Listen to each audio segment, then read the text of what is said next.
জয় হিন্দ বন্ধুরা।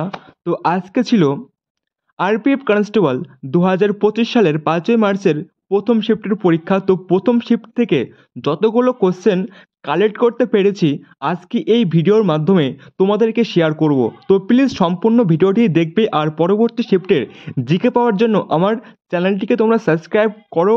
আর ভিডিওটি ভালো লাগলে অবশ্যই লাইক কমেন্ট শেয়ার করবে। তো চলো বন্ধুরা, বেশি কথা না বলে আমরা প্রশ্নের দিকে যাই। আমাদের প্রথম প্রশ্ন, ধারা 21 কোন সাংবিধানিক সংশোধনী আইন দ্বারা প্রবর্তিত হয়েছিল?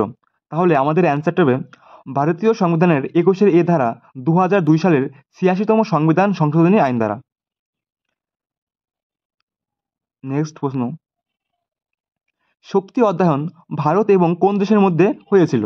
তাহলে আমাদের অ্যান্সারটা হবে ফ্রান্সের মধ্যে হয় 2011 সালে। নেক্সট দেখো, সমাজ কল্যাণ নির্দেশিকা প্রধান কিসের আওতায় আসে?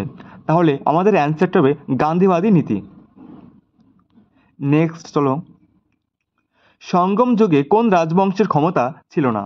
তাহলে আমাদের অ্যান্সারটা হবে পল্লব রাজবংশের। কোন মুঘল সম্রাটের মাধ্যমে মুঘল সাম্রাজ্যের অবসান ঘটে? তাহলে আমাদের অ্যান্সারটা হবে দ্বিতীয় বাহাদুর শাহ। নেক্সট দেখো, রাজ্যসভায় কতজন সদস্য আছে? তাহলে আমাদের অ্যান্সারটা হবে ভারতের রাজ্যসভায় সর্বোচ্চ 250 জন সদস্য থাকতে পারেন, কিন্তু বর্তমানে রাজ্যসভায় 245 জন সদস্য রয়েছে। ঠিক আছে। নেক্সট প্রশ্ন দেখো, কোন ভারতীয় স্বাধীনতা সংগ্রামী 1907 সালে জার্মানিতে পতাকা উত্তোলন করেছিলেন? তাহলে আমাদের অ্যান্সারটা হবে মাদাম ভিকাজি গামা। নেক্সট দেখো, ভারতের শাস্ত্রীয় নৃত্য কয়টি? তাহলে আমাদের অ্যান্সারটা হবে 9টি। নেক্সট দেখো, দ্বিতীয় পঞ্চবার্ষিকী পরিকল্পনার উদ্দেশ্য কী ছিল? তাহলে আমাদের অ্যান্সারটা হবে দ্রুত শিল্পায়ন, সরকারি খাতের উন্নয়ন, জাতীয় আয় বৃদ্ধি, উৎপাদন স্কেল ও পদ্ধতি ভালো করা। তো দ্বিতীয় পঞ্চবার্ষিকী পরিকল্পনা হয়েছিল 1956 থেকে 1961 সাল পর্যন্ত। ঠিক আছে। আর তোমরা বলো যে এর মডেল কী ছিল দ্বিতীয় পঞ্চবার্ষিকী পরিকল্পনার। নেক্সট চলো, অর্থনৈতিক সংস্কার নীতি কবে বাস্তবায়িত হয়? তাহলে আমাদের অ্যান্সারটা হবে 24 জুলাই 1991 সালে। নেক্সট চলো,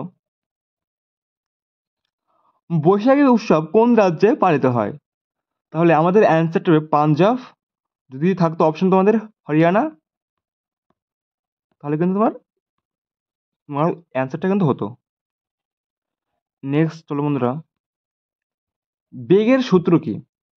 তাহলে আমাদের অ্যান্সারটা হবে স্থান শ্রুতি ডি বাই সময় টি। মৌলিক অধিকার লঙ্ঘনের ক্ষেত্রে কে রিট করেন?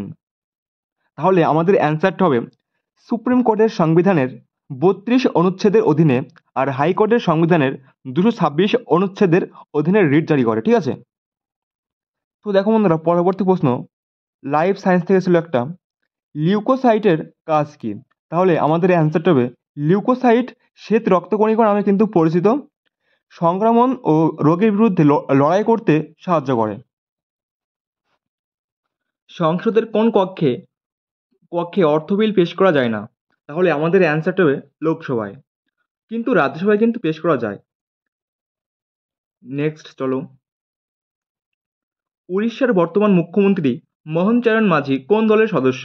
তাহলে আমাদের অ্যান্সারটা হবে ভারতীয় জনতা পার্টি। নেক্সট চলো, ধোলাভিরা বর্তমান কোথায় অবস্থিত? তাহলে আমাদের অ্যান্সারটা হবে গুজরাট রাজ্যে কিন্তু অবস্থিত এই ধোলাভিরা। নেক্সট প্রশ্ন, পর্তুগিজ কিসের সাথে সম্পর্কিত? মানে এমন একটা কিন্তু কোশ্চেন তোমাদের ছিল আজকে। তো ভারত, ইউরোপ এবং স্পেনের মতো দেশ থেকে যারা আসে তারা কিন্তু পর্তুগিজ।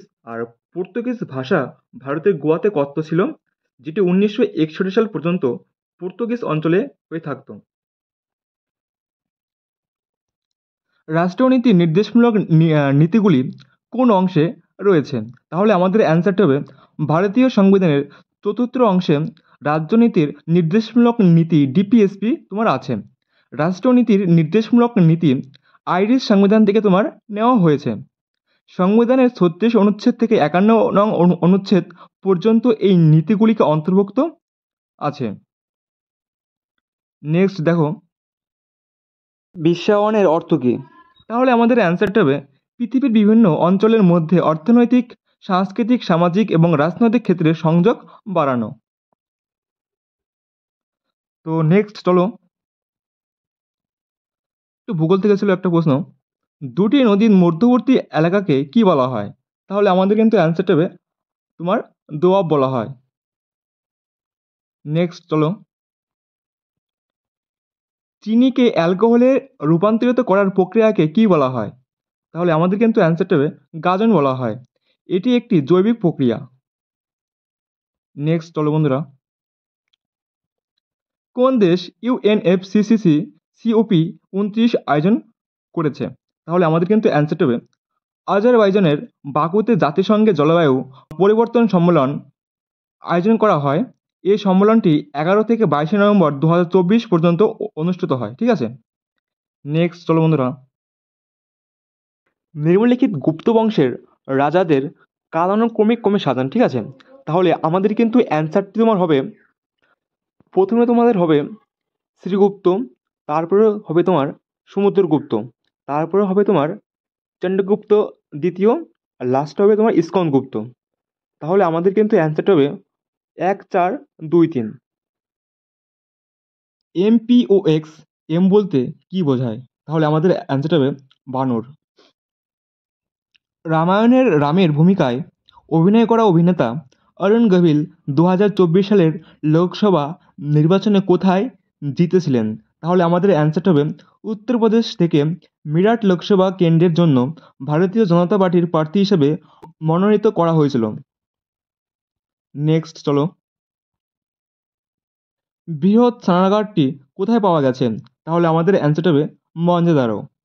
1922 সালে ভারতের প্রত্নতান্ত্রিক জরিপের কর্মকর্তা আর.ডি. ব্যানার্জি মহেঞ্জোদারো আবিষ্কার করেছিলেন। ঠিক আছে। নেক্সট চলো বন্ধুরা,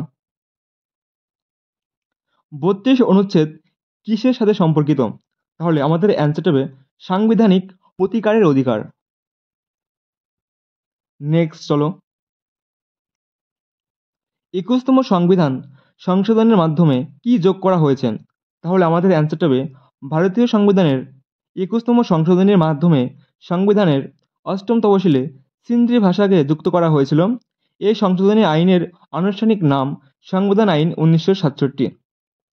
তো এই ছিল কিন্তু বন্ধুরা আমার আজ আরপিএফ কনস্টেবল 2025 সালের 5ই মার্চের প্রথম শিফটের জিকে। তো তোমাদের কেমন লাগলো আশা করছি সবাই ভালো লেগেছে। তো পরবর্তী শিফটের জিকে পাওয়ার জন্য আমার চ্যানেলটিকে তোমরা সাবস্ক্রাইব করো, আর অবশ্যই লাইক কমেন্ট শেয়ার করবে এবং বন্ধুদের শেয়ার করে দেবে। তো চলো বন্ধুরা, জয় হিন্দ, বন্দে মাতরম।